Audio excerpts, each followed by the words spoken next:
सुधांशु जी, आप जवाब दे दीजिए। वो कह रही है कि मकर द्वार पे तो राहुल गांधी गए ही नहीं थे और वो बार बार फर्रुखाबाद के आपके सांसद मुकेश राजपूत का हवाला दे रही हैं। उनकी ओर से कुछ बयान दिए गए हैं, उसको वो कोट कर रही हैं। सुधांशु जी,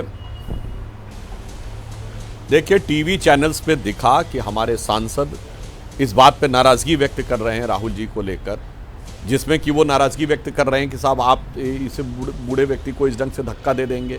जिनको धक्का लगा सारंगी जी, उनका बयान है कि राहुल गांधी जी की तरफ से धक्का आया और उस कारण से हमारे सांसद मुकेश राजपूत जी इनके ऊपर गिरे और उस कारण से चोट लगी। और दूसरा, मैं दर्शकों से कहता हूं भाई, आप चलते हुए सीधे भीड़ में प्रवेश किए। अब इसमें कहीं कोई किसी प्रकार के किंतु परंतु की कोई गुंजाइश नहीं रह जाती है। और मैं महुआ जी से कह देना चाहता हूं, बाबा साहब के बारे में जितना ये लोग दुष्प्रचार करते हैं, बाबा साहब के संविधान में सेकुलर वर्ड नहीं था। मैं दर्शकों से कहता हूं, जाके चेक करें कॉन्स्टिट्यूएंट असेंबली की डिबेट 15 नवंबर 1948, सेकुलर वर्ड लाया जाए यह प्रस्ताव केटी शाह जी ने रखा और बाबा साहब ने रिजेक्ट किया। उसमें जवाहरलाल नेहरू ने भी पार्टिसिपेट किया, एच एन मुखर्जी ने किया, लोकनाथ मिश्रा ने किया और वो एक मुस्लिम सांसद थे, उनका नाम भूल रहा हूं, बिहार से, उन्होंने भी किया। मगर बाबा साहब ने लिखा, I regret to accept this. मगर क्या बताएं, जब लोकतंत्र के सबसे काले अध्याय में विपक्ष को जेल में ठूसकर और मानवाधिकार सारे नागरिकों के समाप्त करके जो शब्द जोड़ा गया, उसे बाबा साहब के ऊपर चस्पा करना।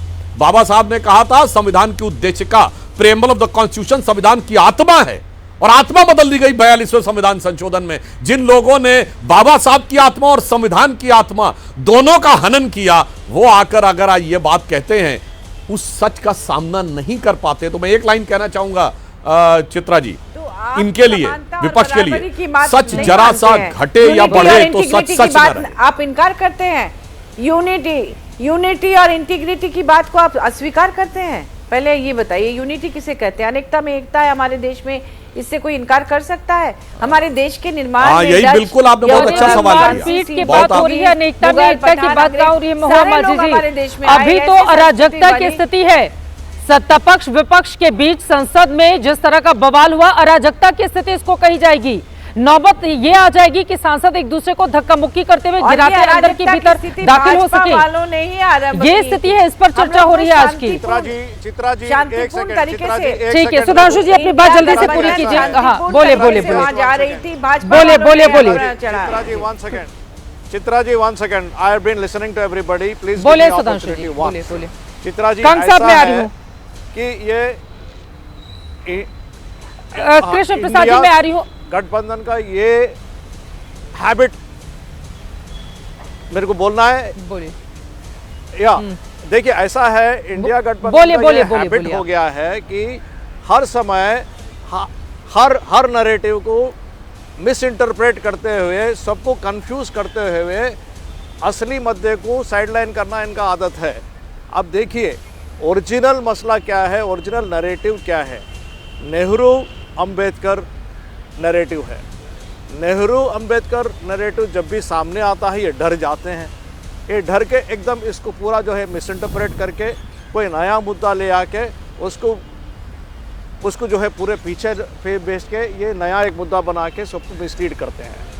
इसी समय अभी क्या हो गया, अभी मैं दोबारा आपको और एक बार बताता हूँ। जब भी यहाँ पे प्रदर्शन किया जाता है मकर द्वार के बाद, ज़्यादा प्रदर्शन आप समझ सकते हैं विपक्ष से होता है। यस, तो जब सीढ़ी पे आ जाते हैं तो पक्ष के जो सांसद आते हैं, उनके लिए अलग से एक रास्ता बना हुआ है 4 फीट का साइड में से, उसमें से शांति से वो अंदर जाते थे।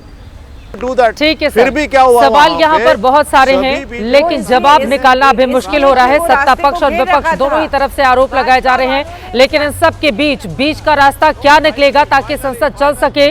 सवाल बड़ा ये भी है कि आज जो धक्का मुक्की हुई है, सांसद चोटिल हुए हैं, उसके लिए कौन है जिम्मेदार और क्या वास्तव में इसका सच देश के सामने आ पाएगा? राहुल गांधी के ऊपर बीजेपी आरोप लगा रही है, तो राहुल गांधी की पार्टी पलटवार करते हुए भारतीय जनता पार्टी को कटघरे में खड़ा कर रही है। लेकिन इस देश का दुर्भाग्य है कि संसद भवन के भीतर धक्का मुक्की आपस में करते हुए सांसद दिखाई देते हैं और उस पर चर्चा की नौबत तक आ जाती है।